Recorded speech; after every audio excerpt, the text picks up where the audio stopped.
Confia sempre, do Espírito Meimei, que significa amor puro.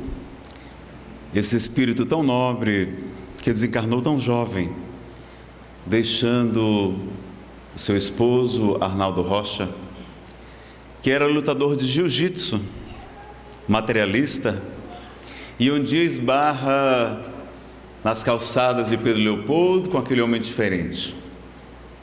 E Chico Xavier lhe diz: Arnaldo, Meimei deseja muito falar com você. Ele fica surpreso, porque aquele apelido era conhecido tão somente por ele e por sua esposa, Irma de Castro Rocha. Apesar de não acreditar em nada e de sequer conhecer aquele homem apenas de nome, porque Chico já era bem conhecido em Pedro Leopoldo, ele resolve aceitar o convite, entra em uma residência e ali, através de uma médium, uma senhora veneranda, ele vai poder reencontrar e receber notícias do grande amor de sua vida.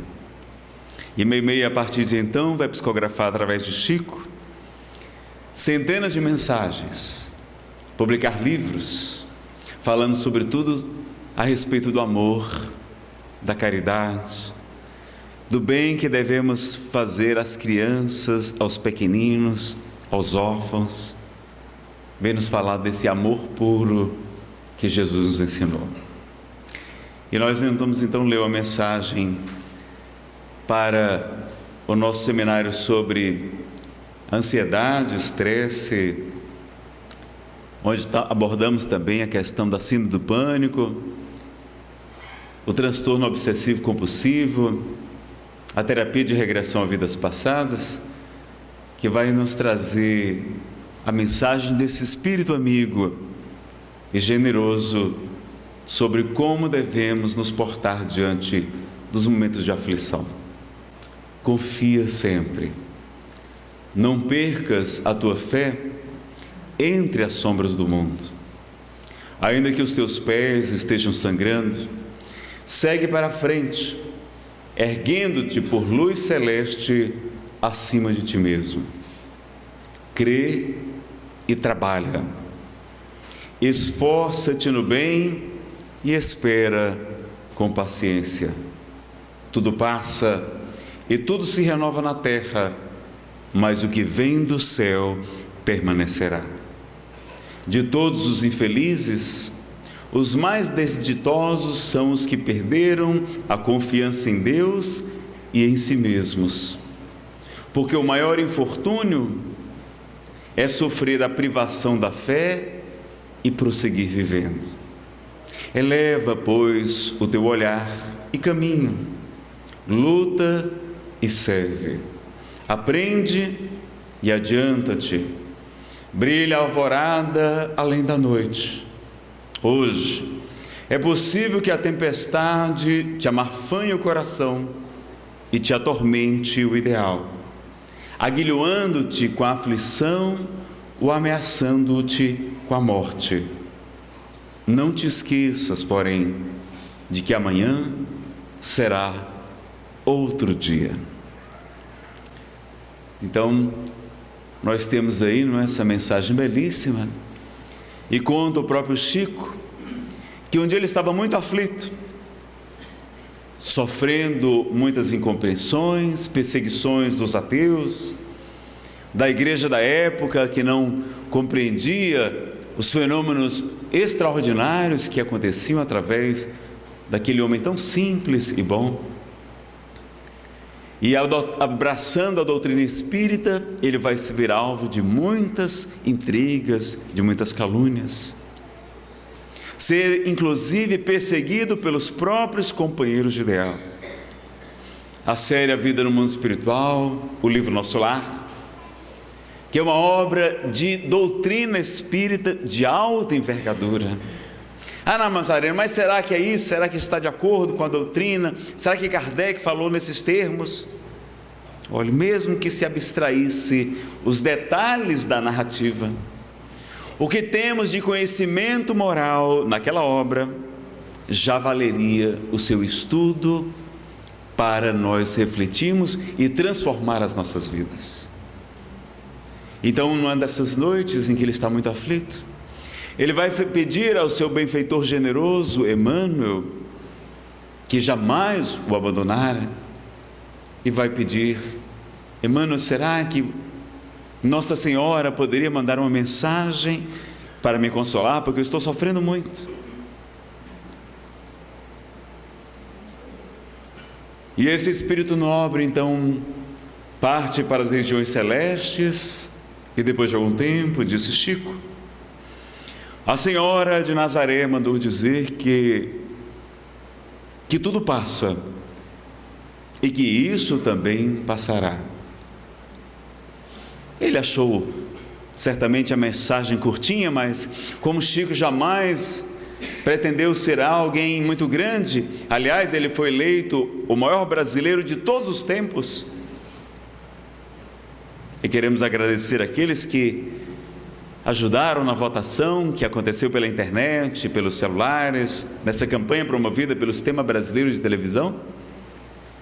E um amigo nosso da Federação Espírita de Goiás, Lucas de Pado, disse: olha, Chico foi o maior, porque sempre quis ser o menor de todos.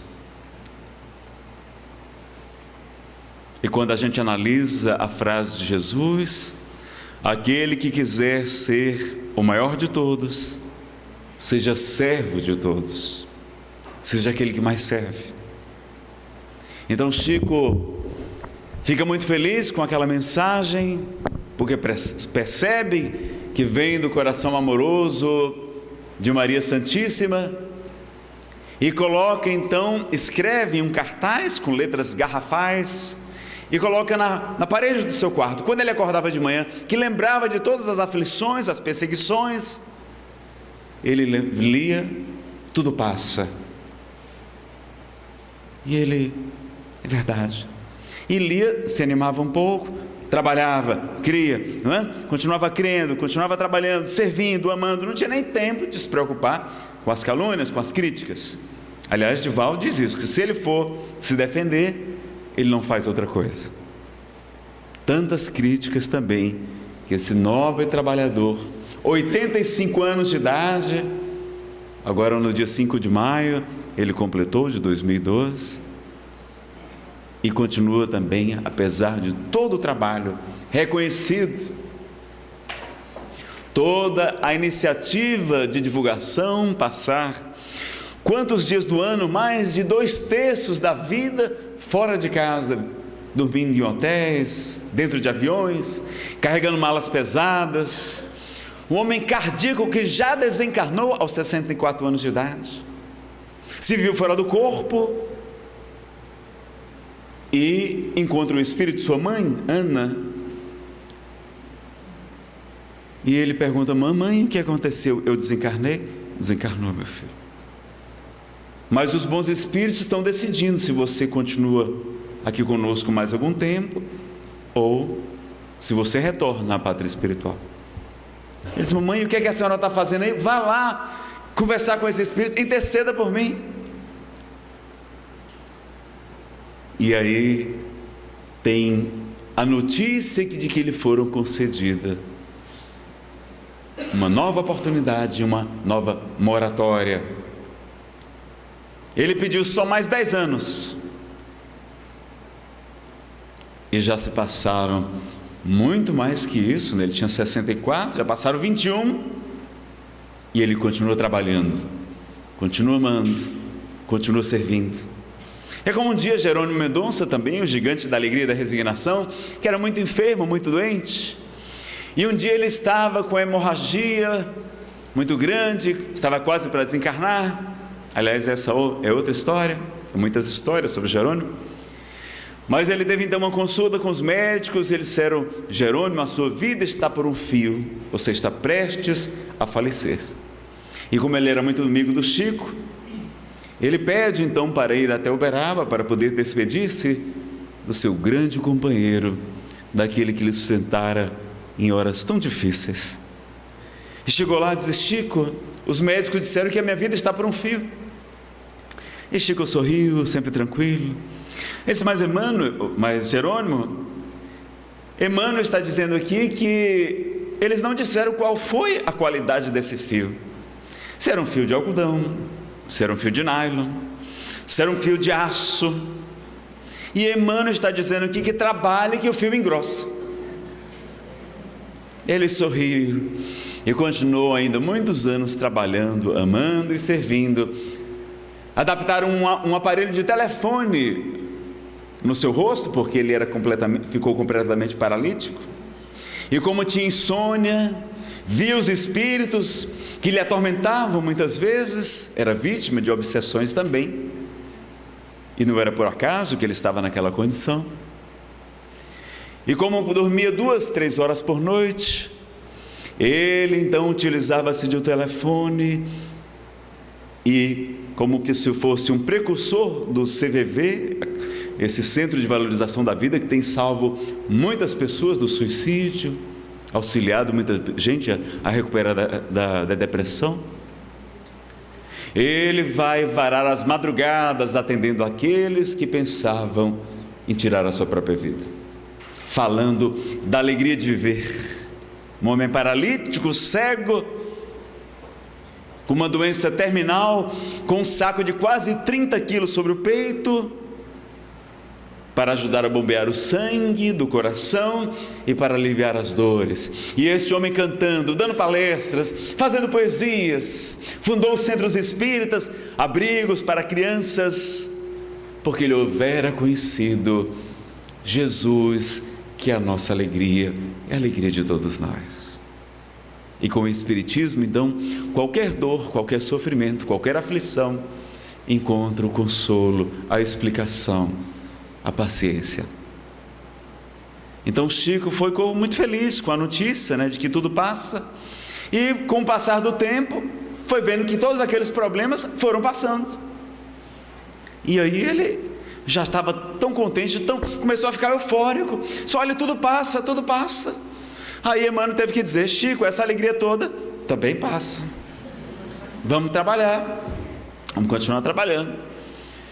Então até aquelas alegrias, aqueles momentos de felicidade também vão ter um momento de calma, de tudo. E é nesses momentos de reflexão, porque eu não entro mais em depressão, eu entro em reflexão, que é mais chique.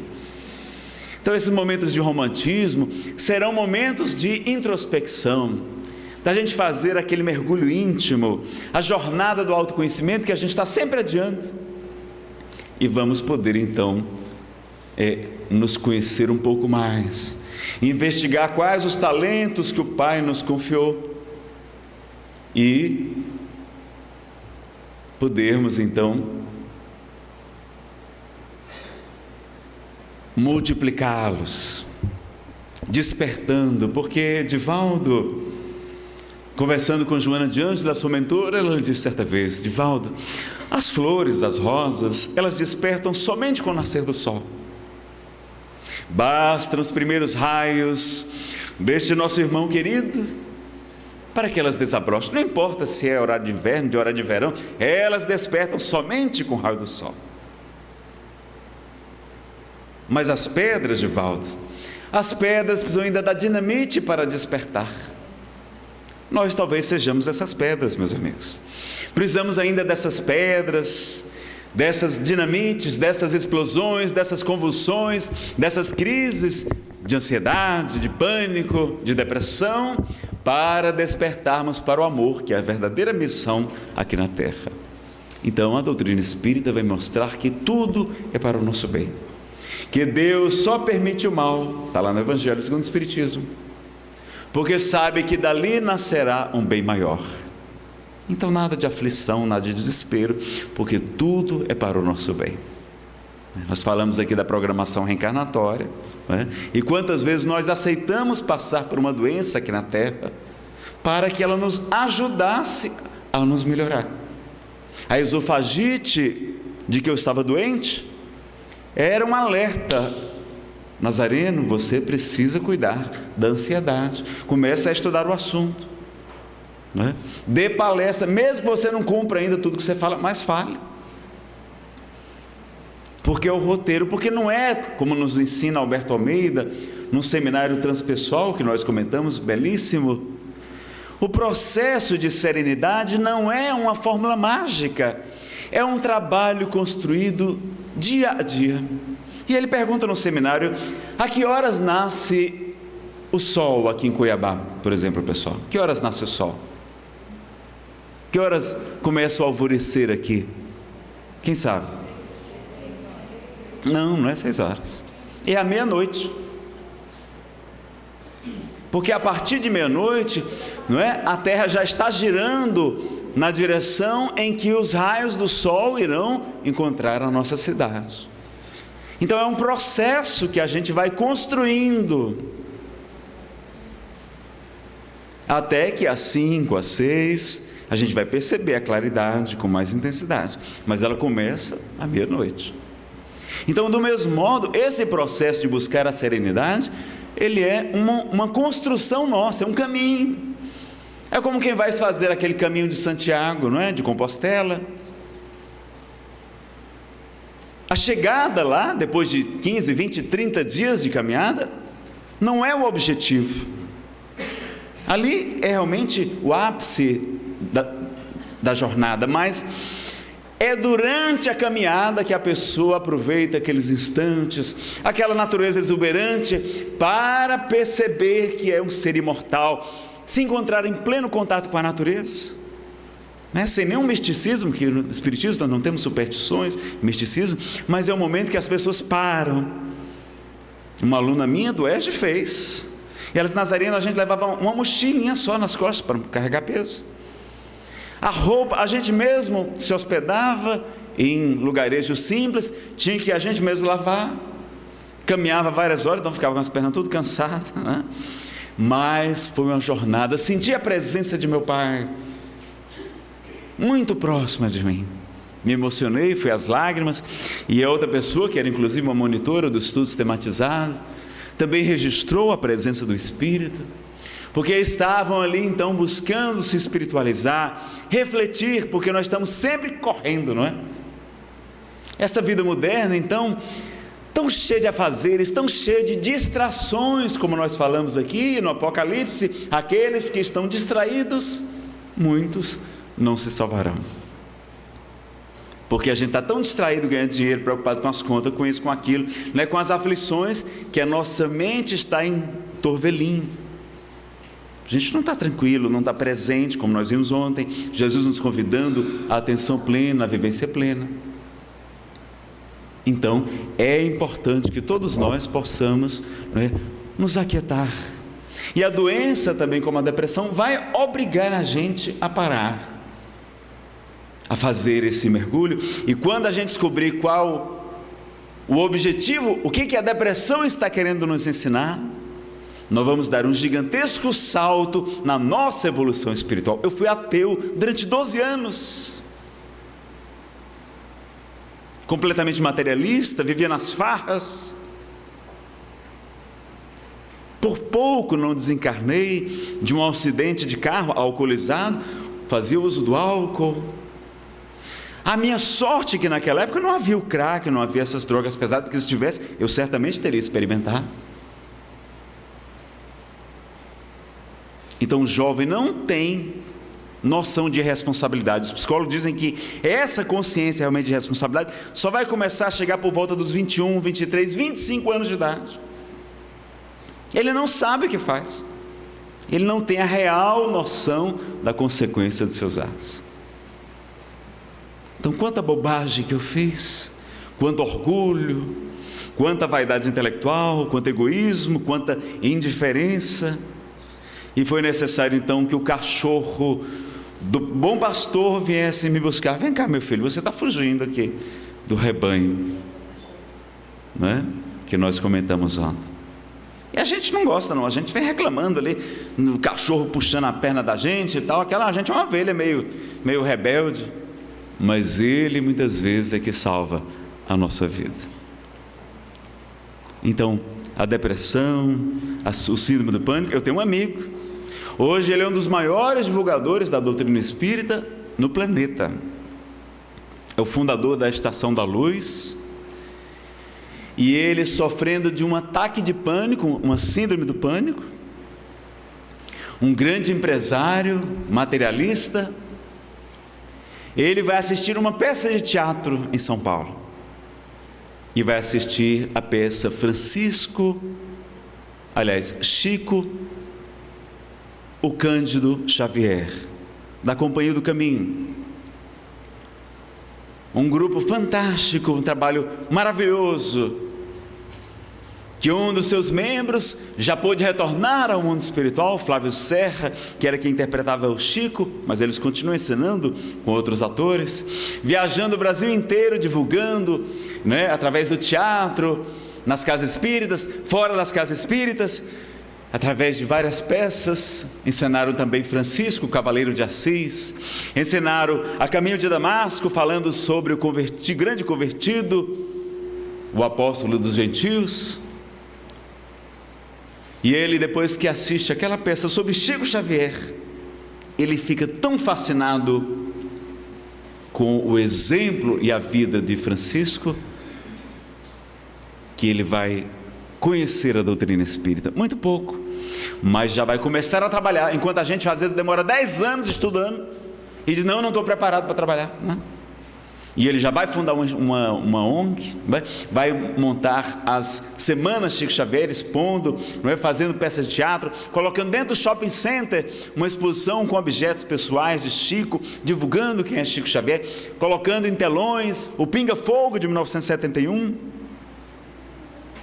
vai produzir a Mostra Brasileira de Teatro Transcendental, que já completou mais de 10 anos, começou em 2004, aliás em 2002, hoje é um evento que já é gratuito, aberto ao público, e é encenado não só em Fortaleza, mas em várias cidades do interior também. Dezenas de milhares de pessoas assistem peças espíritas e espiritualistas, porque como o próprio Bezerra de Menezes dizia, que o espiritismo deve ser ministrado em doses homeopáticas, porque muita luz pode ofuscar.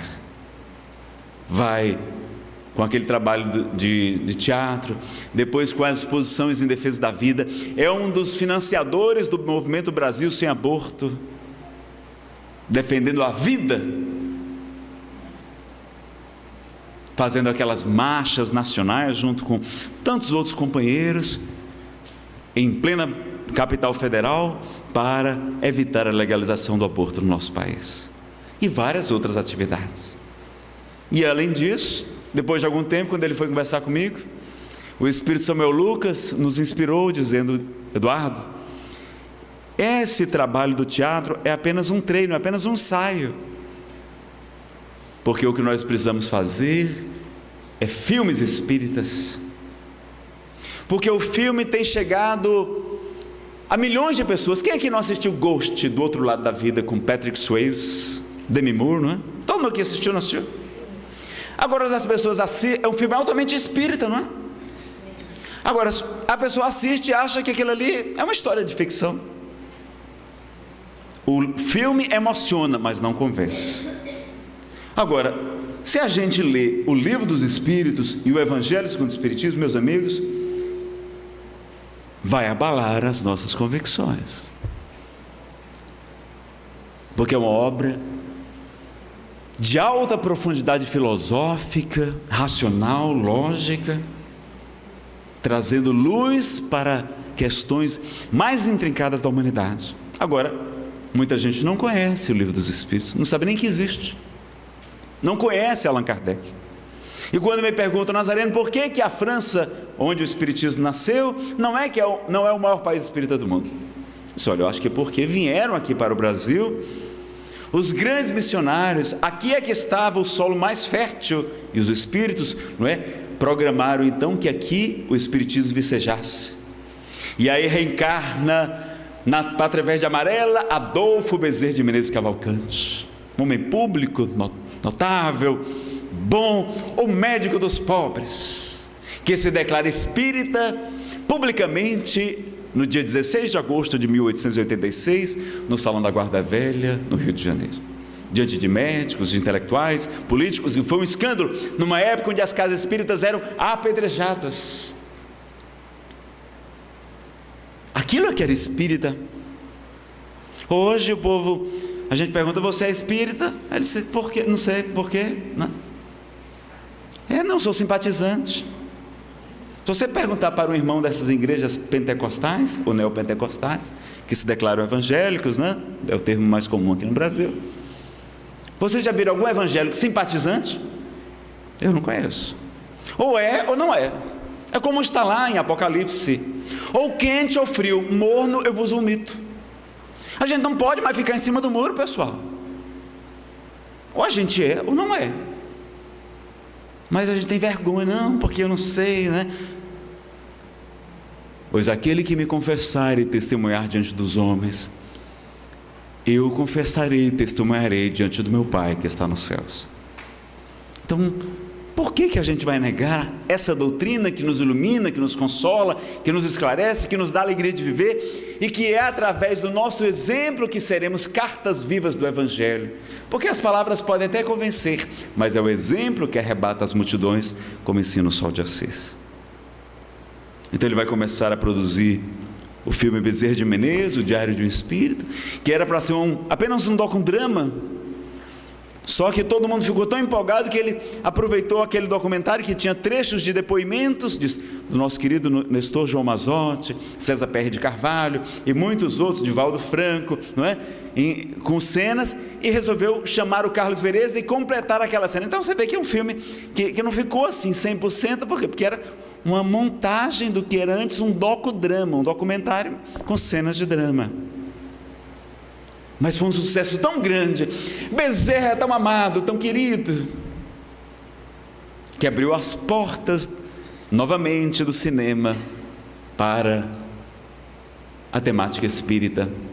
E aí vem Nosso Lar, vem As Mães de Chico Xavier, vem agora E a Vida Continua, que aliás eu quero convidar os senhores a prestigiar também essa obra.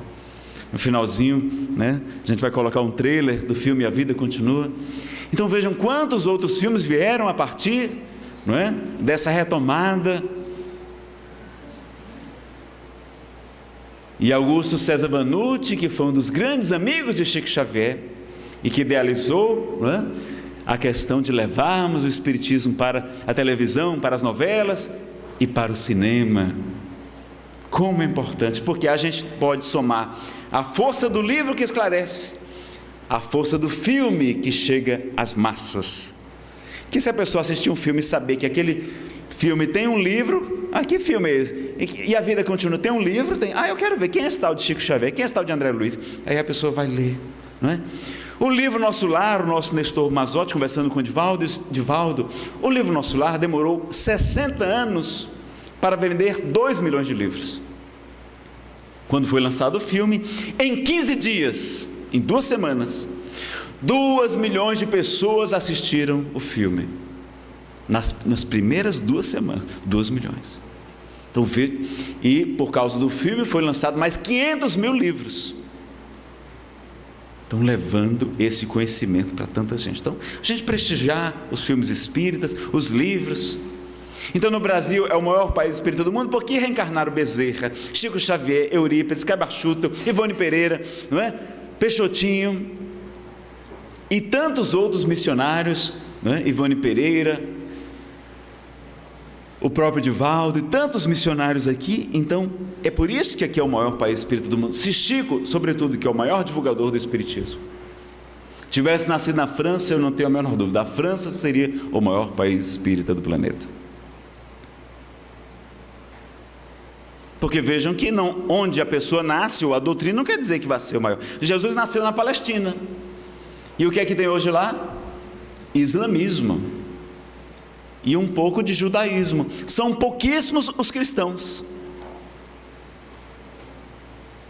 Onde é que Buda nasceu? Em Kapilavastu, na Índia. O que é que tem lá? Tem budismo? E hinduísmo. O budismo vai florescer em outra região.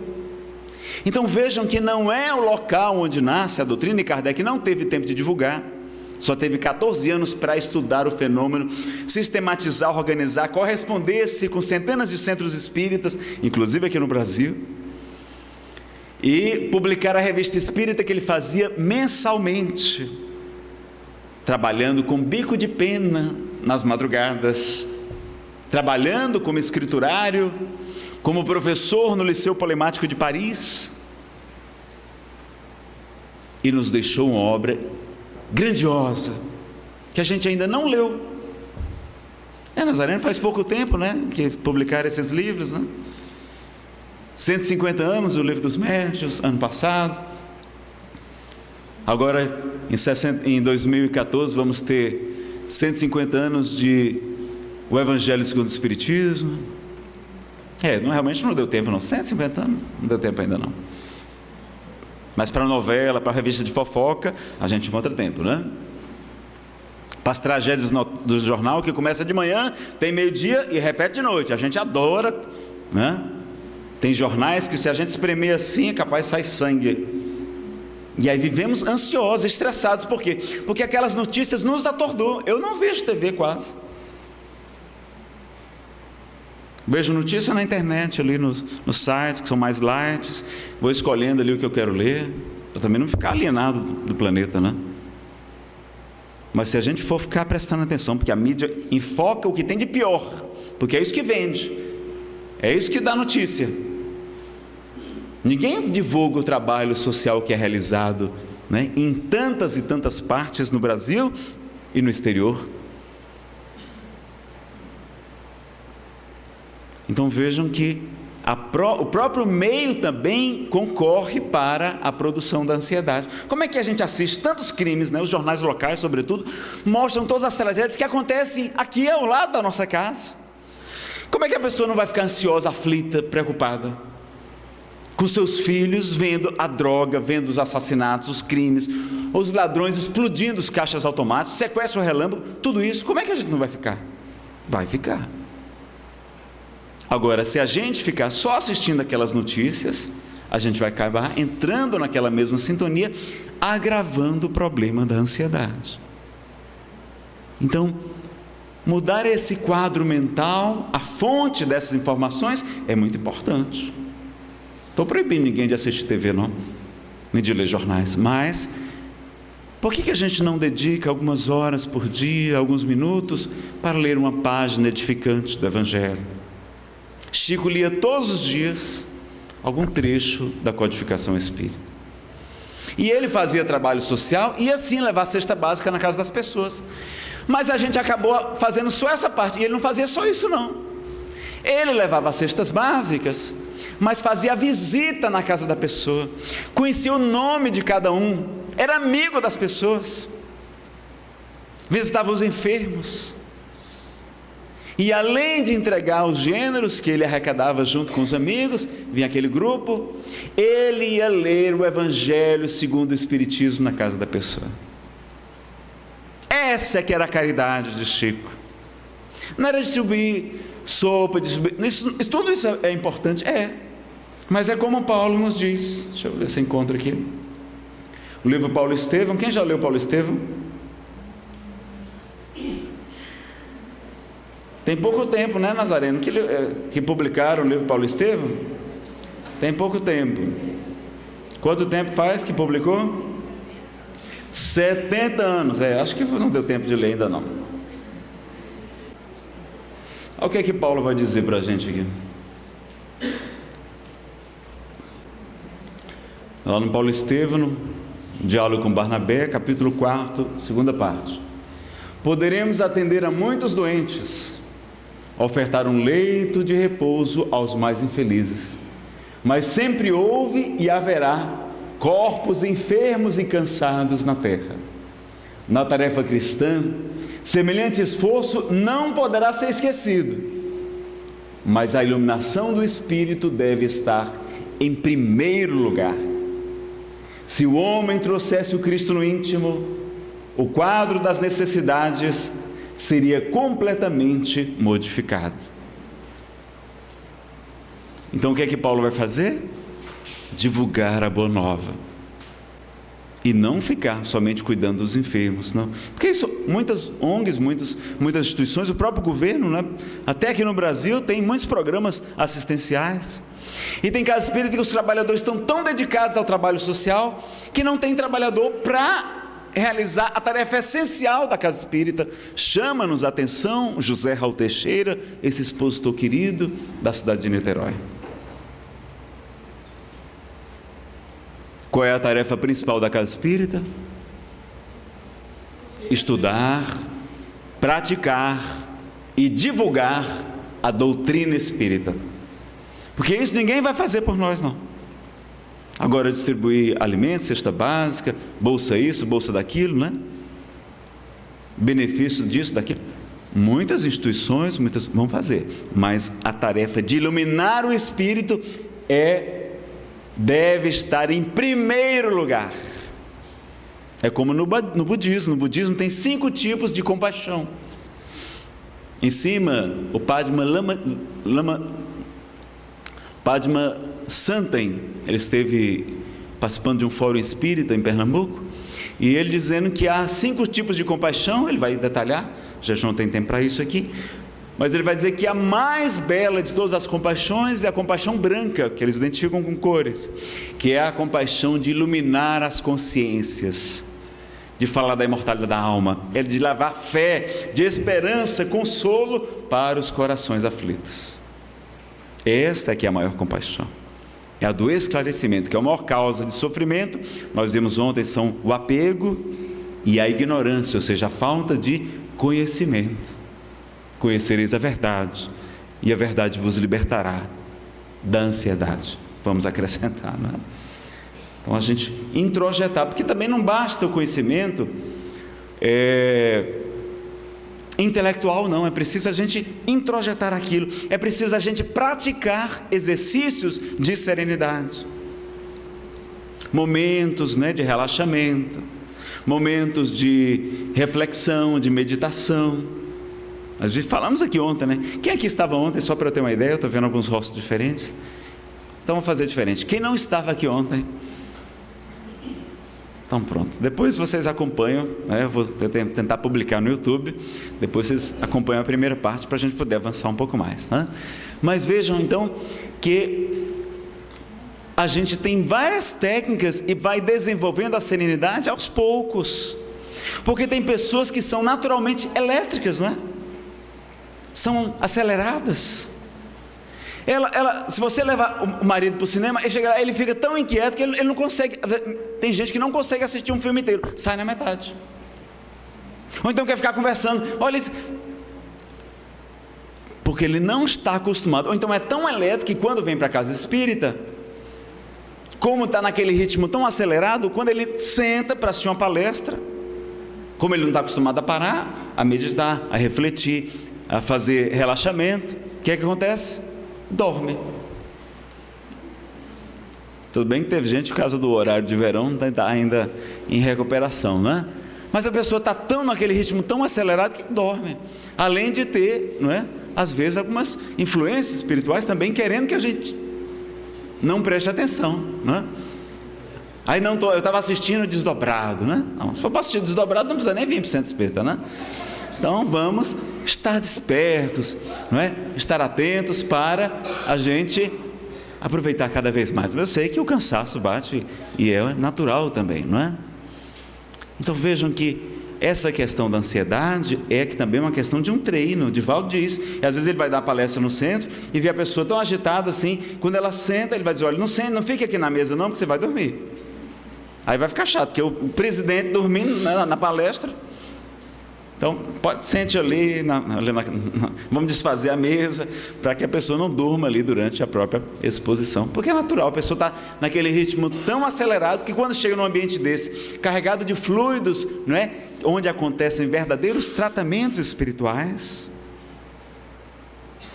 onde a atmosfera psíquica é diferenciada, permitindo então essa serenidade, essa calma, para a influência dos bons espíritos, a gente acaba adormecendo. É natural também, tá? Não quer dizer que seja obsessão espiritual, sempre não, tá pessoal? A regra é o contrário, a regra é a gente não está acostumado a momentos de reflexão, de relaxamento, então exercitar essas questões todas. Bom, nós falamos ontem que iríamos analisar as causas também mais remotas da ansiedade. E Alberto Almeida comenta que a gente vai começar a ter ansiedade desde a fecundação do ovo, porque o espírito já registra se aquela criança é desejada. Se era um casal que não estava nem planejando, né, e teve uma aventura, teve um ficar, que é muito comum hoje, e de ficante em ficante, a gente acaba virando insignificante, né? Banalizando as relações, e muitas vezes, em vez de buscar almas gêmeas, nós estamos criando algemas, né? Que vão nos prender aqui na terra, quando a gente precisa se libertar para regiões mais elevadas, mais felizes, e a gente está nos escravizando aqui, só para mostrar para os amigos que a gente é capaz de conquistar alguém, que a gente é o Dom Juan, que a gente é macho, não é? Como tem isso entre nós ainda? Autoafirmação, que é o quê? É medo da rejeição. Olha como o medo está por trás de tanta coisa. Até do ficar é medo. A gente não tem medo de não ser aceito pelo nosso grupinho, então a gente quer mostrar que a gente é, né, um casa nova. Ah, não, eu fiquei com 5 ontem à noite. Qual era o nome das meninas? Rapaz, eu estava tão chapado que nem me lembro. Então, de que adiantou? Né? Quer dizer, é só para contar para os amigos. Não é porque quer encontrar um grande amor, não é porque não é procurando desesperado a sua alma gêmea, então está experimentando de uma em uma para poder ver se qual é que dá certo. Não, não é. É irresponsabilidade, e são as chamadas lesões afetivas que o Espírito Emmanuel aborda com muita propriedade no livro Vida e Sexo. Quantas lesões, quantas tragédias, quantos crimes são perpetrados por nós nessa irresponsabilidade com o sentimento alheio. Então a gente vai ver a ansiedade, em verdade, ela antes da reencarnação, o espírito sofrendo, entrando em estado de perturbação, porque ele tem receio de como é que ele vai se dar aqui na prova. Ele sabe que vai vir para uma escola, para uma prova onde ele vai passar por uma triagem. Ele sabe que vai ser para o seu adiantamento, então ele aceita passar por determinadas provas aqui na Terra. Está lá nas questões 258 seguintes do Livro dos Espíritos. Mas ele tem medo do que vai enfrentar aqui, porque ele sabe que a natureza animal é muito poderosa. Os nossos instintos ainda nos dominam, como nós vimos, né? No dia de ontem, o capítulo 3º, item 10 do livro A Gênese, como a causa principal das nossas imperfeições morais é o instinto de conservação. É como Jesus nos diz, o espírito está pronto, mas a carne é fraca. Então está encarnado, é difícil. E o Chico dizia, olha, Emmanuel fica falando essas coisas aí, é porque ele está desencarnado. Mas ele vai reencarnar, e dizem que já está reencarnado, né? E ele dizia, olha, quando ele estiver encarnado, eu quero ver se ele vai dar conta de fazer tudo que ele fala, né? Porque estar encarnado é difícil mesmo, pessoal, né? Os instintos, né? A convivência, a influência do meio, tudo isso nos influencia.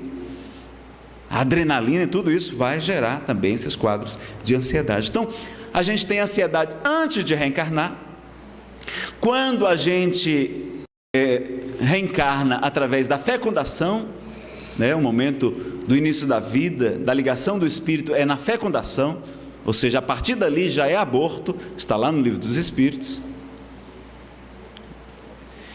E a criança, em que pese não haver nem sistema nervoso formado, que ele vai se formar nas primeiras semanas, mas logo nesses primeiros dias já há a formação de neuropeptídeos, transmitindo os impulsos, não é? Nervosos, como declara a doutora Candice Pertman, usando radioisótopos, verificando que já existem neuropeptídeos antes do sistema nervoso ser formado, que são aquelas moléculas que vão transmitir a informação nervosa. Ensina-nos a doutora Marlene Nobre nas palestras sobre, não é, em defesa da vida, sobre o aborto de anencéfalos, das crianças deficientes. São crianças com deficiência e a gente assassina só porque acha que elas não vão sobreviver. Então que deixe morrer, não precisa matar. Nazaré, mas é que é sofrimento para a mãe. Sofrimento maior são as sequelas do aborto. Isso sim, porque o aborto provoca lesões orgânicas. É uma das maiores causas de depressão, de transtornos psiquiátricos. Está intimamente, já está comprovado que o aborto aumenta a incidência de câncer de seio, de câncer de útero, provoca abortos prematuros, não é? Mesmo que a pessoa não provoque, a gestação não vai até o fim. hemorragias, enfim, vários problemas. Nós lesionamos esse centro de força genésico, e nesta mesma vida nós vamos ter dificuldades. Há até estatísticas mostrando que mulheres que cometem aborto sofrem até mais mortes violentas. E os estatísticos não sabem explicar, mas está comprovado, morrem mais por atropelamento, que tem mais risco da casa pegar fogo. Eles não sabem explicar, mas nós, que conhecemos a imortalidade da alma e a influência dos espíritos na nossa vida, sabemos que muitas vezes o espírito não perdoa a mulher que provocou o aborto, e se torna um obsessor. Nazareno, e aí, o que eu faço? Eu cometi um aborto. Bom, você não tinha consciência, não tinha conhecimento, não é? E o conhecimento é que à medida que ele evolui, é que a gente vai se tornando mais responsável. Cometeu um aborto, então agora vamos defender a vida, vamos ajudar as campanhas do Brasil Sem Aborto, vamos ajudar na casa espírita, vamos ajudar as gestantes carentes para que elas não abortem. Se puder ter um novo filho, vamos ter um novo filho, resolve o problema. Não é o espiritismo, não é a doutrina de culpa, de condenação, de remorso paralisante, não, porque aqui se aprende que o amor, a caridade cobre a multidão de pecados. O próprio Paulo, ele depois da sua conversão, quem foi ele? Olha, Saulo foi o verdadeiro anticristo, perseguidor dos cristãos, de Jesus, na acepção literal da palavra, mandou apedrejar Estevão, o primeiro mártir do cristianismo, um homem, uma alma iluminada. E ele vai então, depois que conhece Jesus, às portas de Damasco, e passa aquele período no deserto, ele vai ficar 3 anos no deserto. Olha aí a reflexão, o período de amadurecimento, né? Vai estudar os pergaminhos, o Novo Testamento, que ele consegue uma cópia de Mateus, e vai então passar a pregar, e vai ser o maior divulgador do Evangelho de Jesus. Pregou mais do que o Cristo. Tanto que hoje a gente conhece, né, alguns criticam, olha, hoje a gente não tem cristianismo, hoje a gente tem paulinismo, porque Paulo aqui divulgou, né, as suas cartas, né, com a sua influência, tudo o que nós conhecemos a respeito de Jesus. Se ele ficasse preso no remorso paralisante, ele não teria dado um passo sequer, mas ele compreendeu a mensagem de Jesus, que não é de culpa, que não é de remorso, mas é que de trabalho no bem, que não importa o nosso passado, que a gente fez, não. Aliás, Jesus nos dizia, o trabalhador que lança a mão da charrua, que pega no arado e olha para trás, não é digno do reino de Deus. Então deixe o passado passar, que às vezes a gente está preso também ao passado, não só ao futuro, né? As preocupações, está lá com saudosismo de um tempo que passou, e que nesta vida pelo menos não volta, normalmente, jamais. Ou então estamos presos nessas culpas, nessas mágoas, e o Espírito Manuel Filomeno de Miranda vai dizer que entre as muitas tomadas psíquicas que nós vimos ontem, que o Livro dos Médiuns nos diz que são as imperfeições morais que permitem a influência dos maus espíritos, porque um espírito só consegue nos influenciar naquilo que a gente permite. Somos nós que permitimos a obsessão. Porque não é porque um espírito mau deseja que ele vai conseguir perturbar a gente, não. Senão a gente não conseguia levantar uma igreja, construir um templo evangélico, uma casa espírita. Os maus não deixariam, não é? Ele só consegue influenciar naquilo que nós permitimos, na nossa inveja, na nossa preguiça, na nossa descrença, na nossa incredulidade, falta de fé, no nosso desânimo, na nossa maledicência, enfim, na nossa mágoa, nossa ira, todas essas imperfeições morais que vão provocar a influência, que eles vão amplificar o que tem dentro da gente.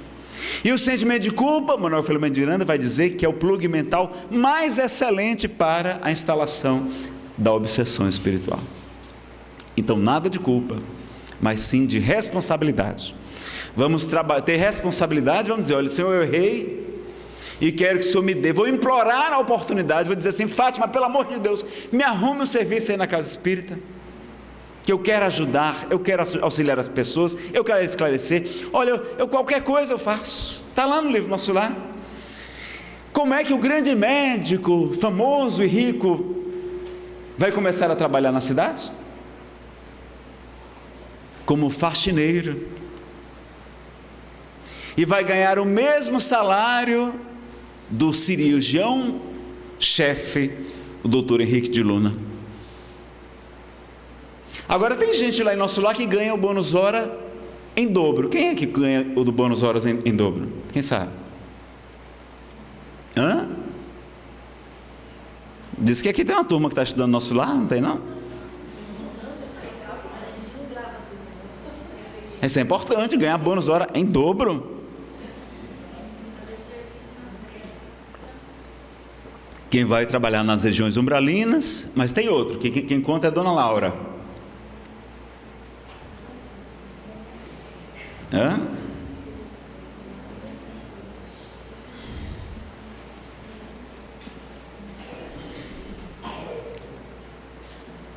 Dona Laura diz que quando lhe são confiadas crianças para cuidar, o seu bônus hora é contado em dobro. Olha, cuidar de crianças nesta colônia espiritual é contado em dobro. Olha a missão sublime da maternidade. E o Espírito Samuel Lucas diz: Nazareno, olha, a melhor desobsessão que existe, você sabe qual é? Essa não é a técnica X, técnica Y, não é desobsessão assim, assado, fazer dessa maneira e tal. Ele diz: não, chama-se reencarnação. É o esquecimento do passado, meu filho. Aqueles nossos espíritos que são nossas vítimas, são nossos credores, que estão ali muitas vezes, perturbados, sem consciência realmente do que estão fazendo, com o pensamento cristalizado, ideia fixa, o monoideísmo, vingando-se da gente, nos prejudicando. Aí quando a gente tem a bênção da reencarnação e eles poderem voltar como nossos filhos, aquelas coisas mais lindas do mundo, que a gente fica babando em cima deles, dando todo amor, todo carinho. Olha, não tem obsessão que resista ao amor de mãe, ao amor de pai, não tem. Então a melhor desobsessão é a reencarnação, segundo esse espírito querido. E a gente vai ver nas obras de André Luiz falando sobre isso. Leiam Missionários da Luz, de André Luiz por Chico Xavier.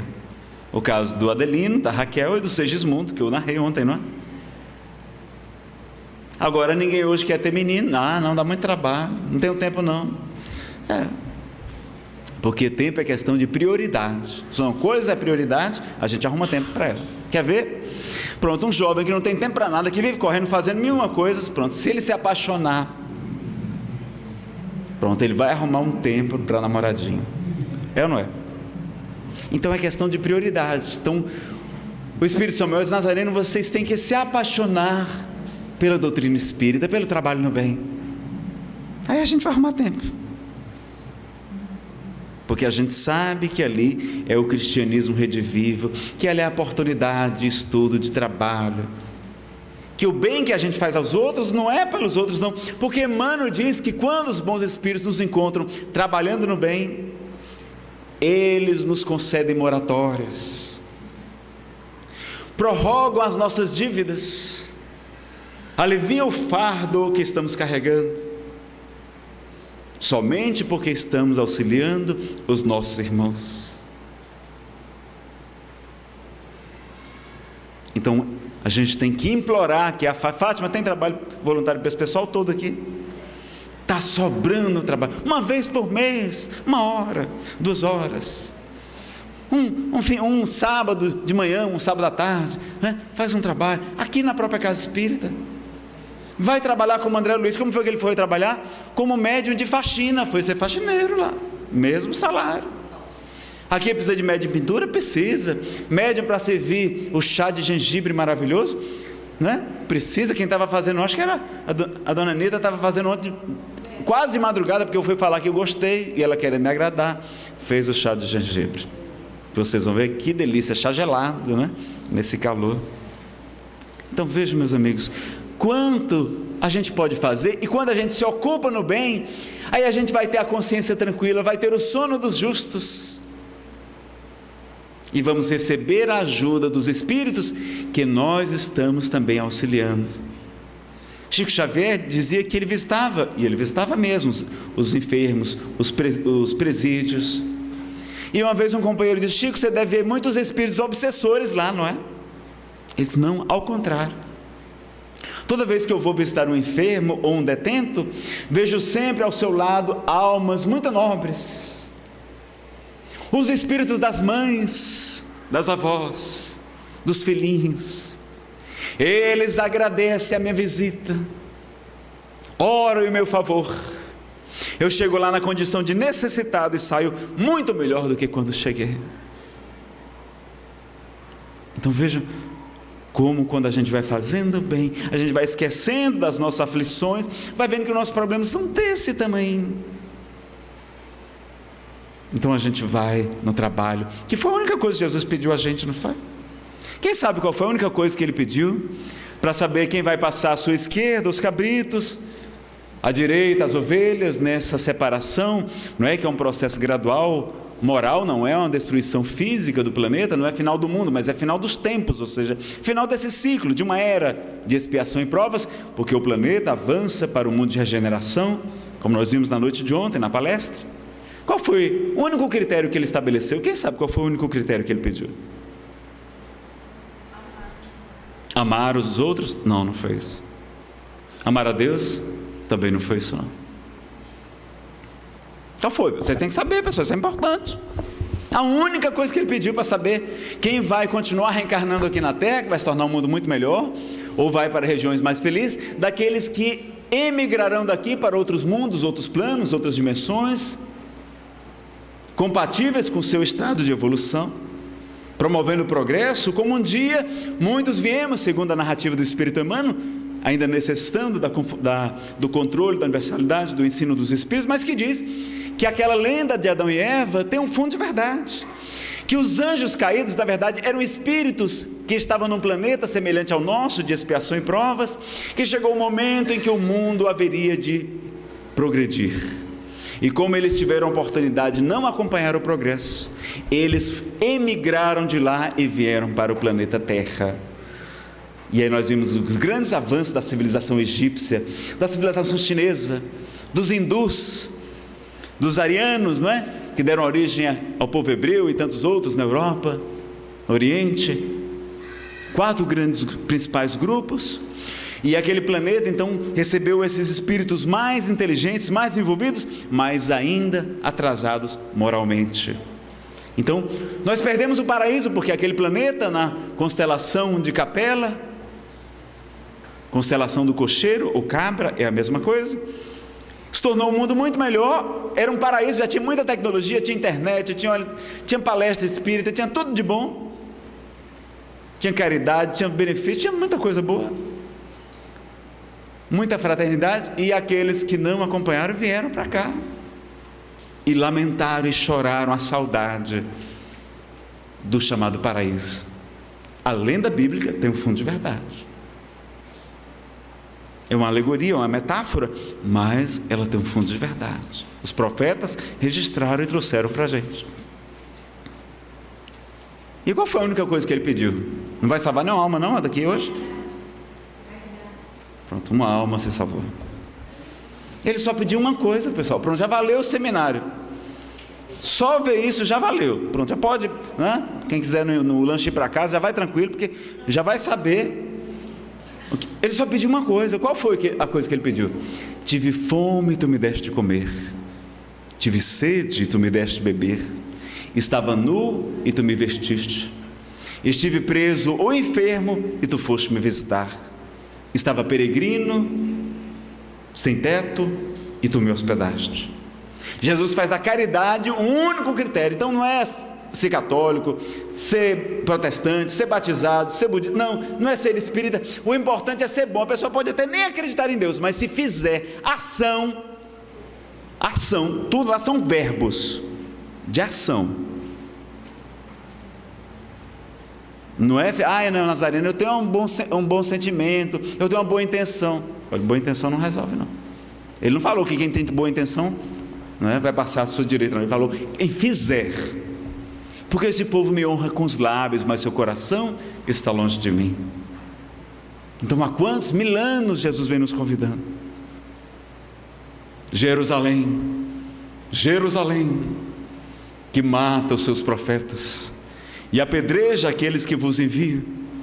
Quantas vezes eu tentei vos reunir como a galinha tenta cobrir com suas asas os seus pintinhos, e tu não quisestes Jerusalém. E nós crucificamos aquele que é a luz do mundo, o caminho, a verdade e a vida. Porque queremos, não é, estar distraídos com as coisas da matéria, em vez de buscar o verdadeiro caminho, a verdadeira pátria que Ele nos anuncia e nos enviou tantos emissários para falar do mundo espiritual. Então nós precisamos agir.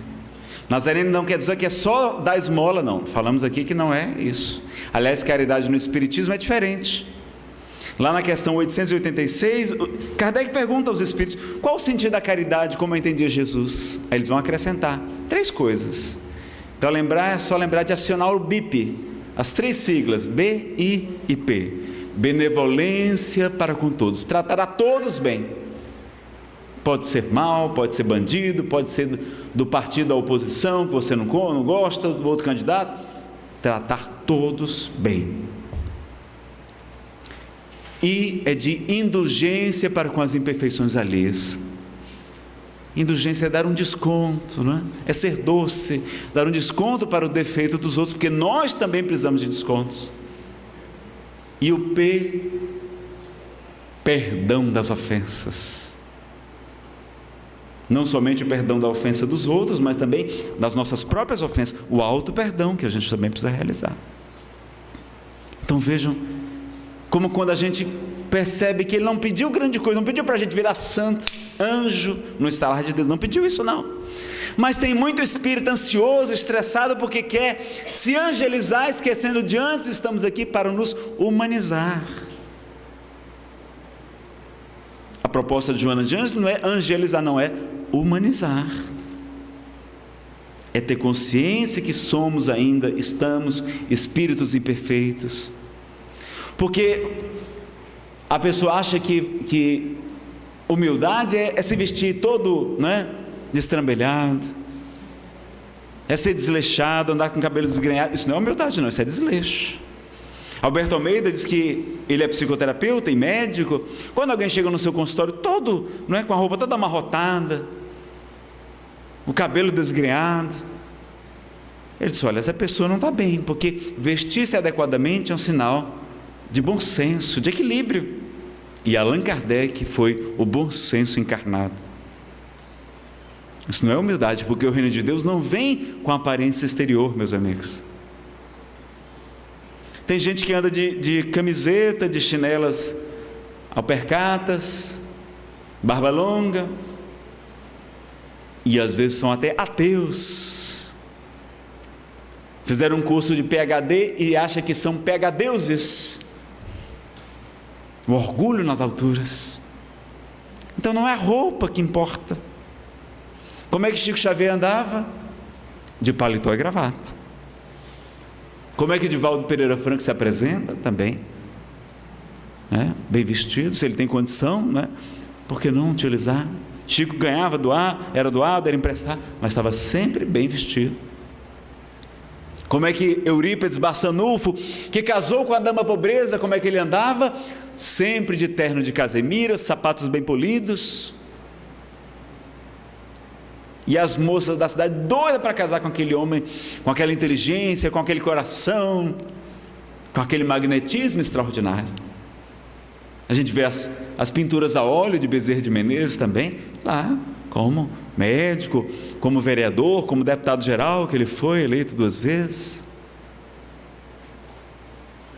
Do mesmo modo, Allan Kardec também, as pinturas a óleo que a gente tem, ele não está lá todo, né, esgualepado, não. Aliás, tem quem defenda, isso é uma tese, de que Jesus andava com um manto extremamente belo, tecido por sua própria mãe, Maria de Nazaré, e que por isso os soldados romanos ficaram disputando o seu manto, né? Deitando sorte para ver quem ia ficar com aquele manto que era belíssimo. Apesar da extrema simplicidade, Jesus também, né? Segundo alguns, Então não é a roupa que importa. Às vezes a pessoa está com a roupa muito simples, mas o orgulho nas estrelas, a vaidade intelectual. Então, meus amigos, a gente começa a compreender este autoconhecimento e começa já a não ficar julgando, condenando. Porque à medida que a gente estuda, a gente vai se conhecendo melhor e conhecendo melhor a realidade e sofrendo menos. E nós vamos então ter que falar também sobre terapia de vidas passadas, não é? Acho que o meu relógio está na hora antiga, ainda são 15 para as 10 agora, de vocês? Então dá tempo da gente colocar um vídeo, porque para falar sobre terapia de vidas passadas, a gente precisa primeiro partir de um pressuposto, é que existe a reencarnação. Então a gente pode colocar um vídeo? Vamos colocar um vídeo antes do nosso intervalo. Vocês encontram num DVD chamado, em português é Reencarnação, Histórias de Vidas Passadas, em inglês é Past Lives, Stories of Reincarnation, do canal Discovery Channel. E vocês vão ver, vamos fazer uma análise então científica. É lá uma entrevista com o Dr. Jim Tucker. Eu vou mostrar só uma das histórias e vocês vão ver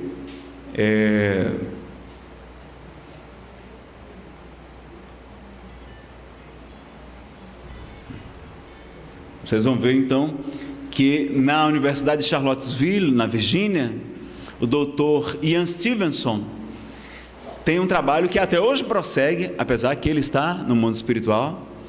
Ele é um psiquiatra, um cientista não religioso, que vai estudar mais de 2.600 casos de reencarnação, e não somente isso, de crianças que lembram de vidas passadas, espontaneamente, que é muito comum até os 7 anos, quando a reencarnação está se completando. Ensina Emmanuel no livro O Consolador, daí porque a importância da educação até os 7 anos. Ele vai dizer então que não somente isso, há casos em que além de lembrar do passado, a criança traz marcas de nascença, traz cicatrizes, muitas vezes ligadas à maneira como ela desencarnou. Quando, segundo alguns, o interstício entre uma encarnação e outra é muito curto, ela pode trazer a sequela, não somente a lembrança. Então a pessoa, além da lembrança, com detalhes, a criança narra, porque depois com o tempo a pessoa esquece, não é? Muitas lembranças da infância a gente esquece. Quantas crianças não têm amigos invisíveis? É tão comum que se você levar seu filho lá para o psicólogo, olha, meu filho está brincando com um amigo que ninguém vê. A psicóloga vai dizer, meu filho, isso é a coisa mais normal do mundo. Toda criança tem isso. Por quê? Porque é extremamente comum, porque como o espírito ainda não está completamente ligado, ele tem mais facilidade de entrar em contato com o mundo espiritual, e para eles é natural aquilo. Ele não faz nem diferença de quem está encarnado e quem não está, muitas vezes, e brinca, e são espíritos amigos que estão ali para lhe proteger. Outros não, outros já sofrem obsessão desde a infância. Então daí por quê? Não, você tem que dormir no escuro. Às vezes a criança tem dificuldade com o escuro, porque teve problemas, não é? Daí a gente não sabe de onde está vindo aquela criança, que regiões do mundo espiritual ela viveu. Então, por que não coloca lá uma lâmpadazinha daquela fraquinha lá, que a gente coloca na tomada, não é? Iluminando o quarto, tem lá umas bonitinhas, né? Assim, bem tranquilas, mas não, a gente quer obrigar, e às vezes começa a provocar medo na criança, e agravando problemas que mais tarde vão se transformar em transtornos de fobia, de medo e assim por diante. Então vamos ver o vídeo, um trechozinho do DVD que vale a pena vocês adquirirem, da Discovery Channel, que mostra as pesquisas a favor, as críticas dos céticos, e mostra vários casos de crianças. Eu vou mostrar apenas o caso do Ian Hagedorn. Então vamos colocar aqui, eu vou precisar do som. Mas e se houver casos de reencarnação que não se baseiam só na lembrança de crianças? Jim Tucker está a caminho de outro caso. É uma categoria de casos muito mais difícil para seus críticos contestarem. The more that the cases were found, one started to come with birthmarks and birth defects, and we found that in many cases there was a striking correlation between the birthmarks on the children and wounds that the previous personalities had. and we've been able to track down autopsy reports or medical records to make sure that in fact there was a match there. Pela primeira vez, estas marcas de nascença dão uma prova física verificável que sugere reencarnação. We don't have a lot of American cases that have the birthmarks or birth defects along with the memories. We do have some, but it's unusual, so we certainly like to investigate all those that we can.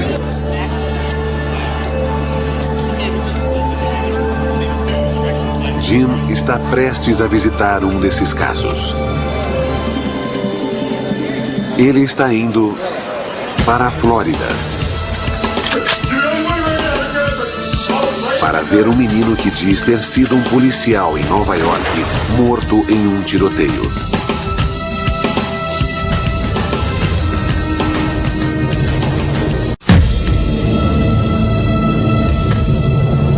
When I was big, I was a police officer.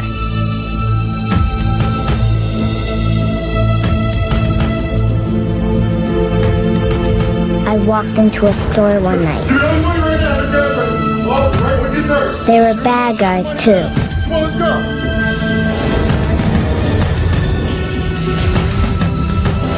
They shot me dead. Give me your money now.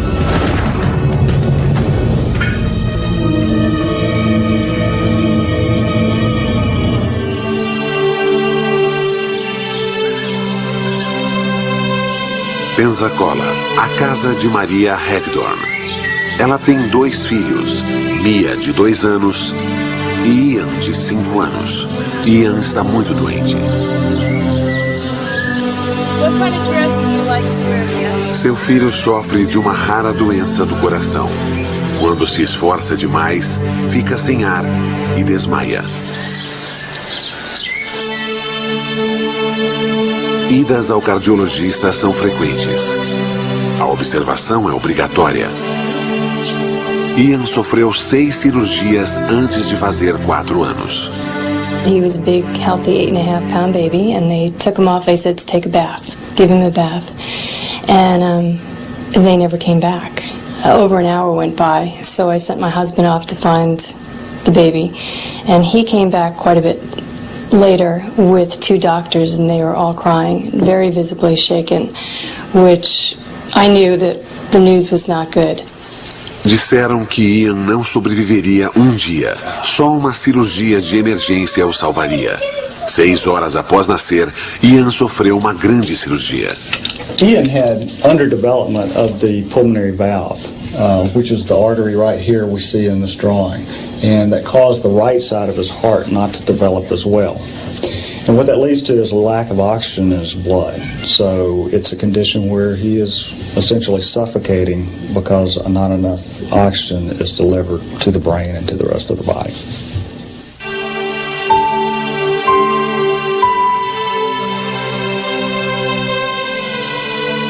A cirurgia correu bem. Após 9 horas, os médicos repararam a válvula. Mas o subdesenvolvimento do lado direito do coração levaria tempo e mais cirurgias.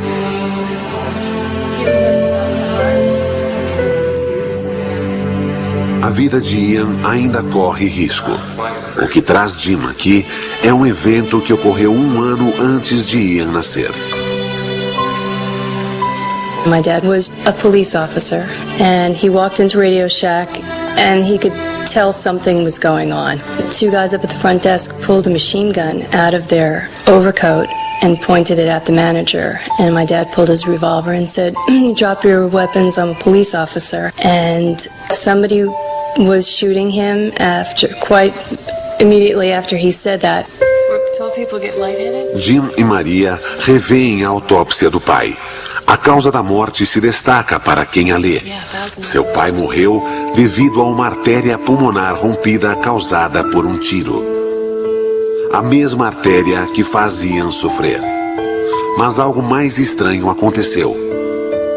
The first time was when he was about 3. And I was doing some work in my office, and he was making quite a bit of noise, and I had threatened him with a spanking if he didn't quiet down. And he stood there and looked at me and said, When you were a little girl and I was your daddy, lots of times you were bad and I never spanked you. Which just kind of blew me away. He didn't get a spanking. Ian começou a falar mais sobre o avô. Growing up, we had two cats, a black cat and a white cat, and the black cat was Maniac, and the white cat was Boston. So one day I was doing something and Ian came over to me and he said, "Mom, when you were a little girl and I was your daddy, what was my cat's name?" And I said, "Maniac?" And he said, "No, the white one." And I said, "Boston?" And he said, "I used to call him Boss, right?" So he knew the color of the cats and he knew the nickname that only my dad used to call Boston. Maria tem muitas histórias como esta de Ian. Ela está convencida de que Ian é seu pai reencarnado. Não são só as histórias, mas também a prova física. A correlação entre a doença e a lesão mortal do pai removeu todas as dúvidas. Much of these cases often involves memories and statements and behaviors. The birthmarks are something that's completely objective, and it's something that is beyond memory or beyond chance. Bom, pessoal, nós vimos então aí um caso entre os muitos milhares de casos. Esses são os pesquisados pelo Dr. Ian Stevenson, agora o Dr. Jim Tucker, que também é psiquiatra, num país protestante que não acredita na reencarnação. As pesquisas com mais de 700 casos também de crianças que lembraram espontaneamente de vidas passadas, narradas pelo Dr. Mahendra Nath Banerjee, na Universidade de Jaipur, na Índia. Aqui no Brasil, o parapsicólogo espírita Hernani Guimarães Andrade, hoje no Mundo Espiritual, publicou vários livros, inclusive um chamado Reencarnação no Brasil, onde ele vai ter 8 casos em que nós temos as fotos, por exemplo, de uma jovem fuzilada numa vida anterior e que ela tem a cicatriz nesta vida do projétil de uma bala atravessando o seu corpo numa trajetória perfeita de balística, sem nunca ter levado um tiro nesta vida. Marcas de correntes, queimaduras, enfim, várias marcas de nascença, então algo objetivo e não somente a lembrança, porque pode, em alguns casos, ser fantasia. Mas veja que no caso de Ian Hagedorn, tem o atestado de óbito mostrando que a causa mortis foi, não é, um tiro na artéria pulmonar, a mesma que o Ian nasceu com problema e teve que fazer 6 cirurgias. E tem vários outros casos nesse DVD que vale a pena vocês adquirirem, estudarem, conhecer, dar de presente, porque são pesquisas científicas. Não é? Há muitos outros casos, doutor, não é? Também Raymond Moody Jr. vai publicar, não é? Vida Além da Vida, falando sobre as experiências de quase morte. E o Dr. Ian Stevenson publicou na década de 60 um livro que se tornou notável, 20 casos sugestivos de reencarnação, com farta documentação de pesquisa, mostrando que naqueles casos a única explicação razoável era a reencarnação. E uma grande escritora protestante vai publicar um livro, Elizabeth Clare Prophet, cujo título é Reencarnação, o elo perdido do cristianismo, mostrando que era o que faltava, e vai fazer um trabalho bíblico e de pesquisa de alta profundidade, né, para vocês conhecerem ainda mais. Então, Reencarnação, o elo perdido do cristianismo, também vale a pena conhecer, além de vários outros livros, não é, vocês poderão estudar um pouco mais. Meus amigos, então a gente vê que a reencarnação então é um fato.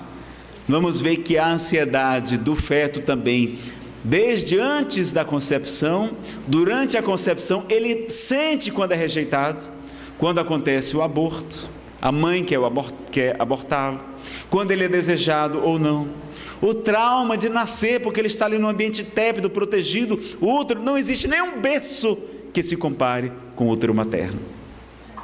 Então, nós temos ali um momento difícil, porque ele está ali, não é, num processo, não é, de miniaturização do perispírito, é ali uma verdadeira câmara de materialização de espíritos, é o útero humano, e ele está ali todo protegido não é, de sons, de claridade, não é? Vem naquele ambiente tépito, sente, registra o amor, o carinho. Tem pais, não é, que fica aquela torcida, é hoje, né? Vamos fazer e tal. E ele sente quando ele é desejado, e como também quando não é aceito. Então tudo isso, e há nas terapias de regressão à vida intrauterina traumas, porque a criança se sentiu rejeitada pela mãe ou pelo pai. Crianças que rejeitam o leite da mãe, como o caso de uma menina na França, que a doutora Marlene Nobre vai narrar, em que ela aceitava o leite de qualquer mulher, menos o leite da mãe. Aí depois o médico vai perguntar, mas o que aconteceu com você e com sua filha? Porque ela não aceita o seu leite. Aí ela disse, não, doutor, eu vou contar a verdade para o senhor. É porque eu queria muito abortar essa minha filha.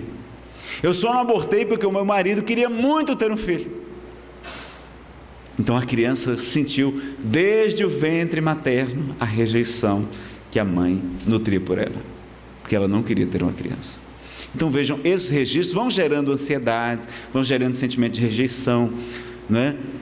E a criança não sentir amada, meus amigos, é o pior sentimento que existe. É melhor, né? Mesmo aqueles pais que batem nas crianças, é melhor do que a indiferença, a rejeição. Às vezes o pai abandona o filho por causa da droga, mas ele acha que o problema não é a droga, o problema não é a sexualidade dele, que o pai não compreende, porque não é a opção sexual, a pessoa nasce com um psiquismo diferente. Ele veio num corpo diferente, por vários motivos, né? Nós tem que fazer um seminário, já está gravado, quem quiser estudar, sobre sexualidade, homossexualidade, transtornos sexuais. E aí os pais rejeitam a criança ou o jovem, e ele não sabe que eles estão rejeitando a sexualidade dele. Ele se sente ele próprio rejeitado, e não tem sentimento pior do que a gente se sentir rejeitado pelos pais. Aí passa por aquele trauma de abandonar aquele ambiente protegido, não é? Tépido, carinhoso, amoroso, né? Na temperatura perfeita, adequada para a gente.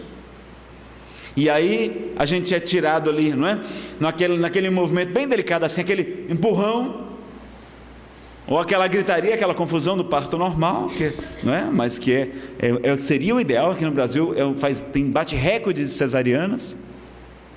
E aí a gente assiste, eu já assisti alguns partos assim, filmados, e a gente vê como é que é, e a criança sai daquele ambiente quente, protegido, e aí vem para uma sala com ar-condicionado gelado, aquela luz enorme em cima dele, que ele acha logo que é um disco voador, está prestes para ser abduzido.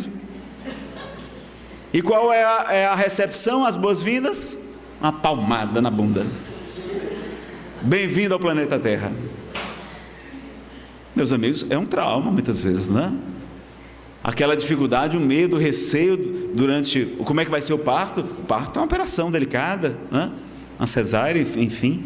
E aí, todo aquele trauma. Aí, em vez de ir para o braço da mãe, o que é que faz? Não, vamos primeiro aspirar a criança, vamos fazer... Que precisa mesmo fazer a aspiração das vias respiratórias, tudo e tal. Mas colocar logo em contato com a mãezinha, o calor da mãe, como é importante. Então...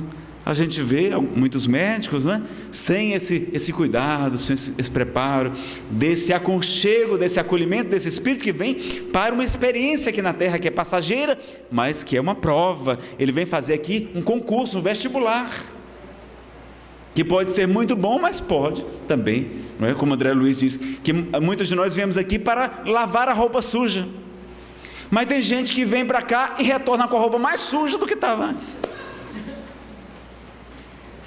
Então é um momento, a ansiedade já vai começando antes da reencarnação e vai prosseguindo. Aí na infância também os traumas, a maneira como a gente fala com a criança, não é? Olha, se você fizer assim, papai não gosta mais de você. Olha, se você fizer desse jeito, mamãe não lhe ama mais. Pessoal, a gente jamais deveria dizer isso para uma criança, porque ela acha que não é o procedimento, ela acha que ela que não é amada, que ela tem um defeito de fabricação. A gente tem que dizer assim: meu filho, olha, toda vez que você faz dessa maneira, mamãe fica muito triste, mamãe fica aborrecida, Mamãe ama você, mas isso mamãe não admite. Então, saber dizer sim, sim, não, não, como nos ensina Jesus há 2000 anos. Então a gente vai para o nosso intervalo, né? Em seguida a gente retorna para responder as perguntas. Queria que vocês aguardassem só mais um pouquinho, teve gente que não veio ontem, né? E a gente vai responder as perguntas e falar então sobre terapia de regressão a vidas passadas também, e fazer o fechamento do nosso estudo de hoje, tá ok?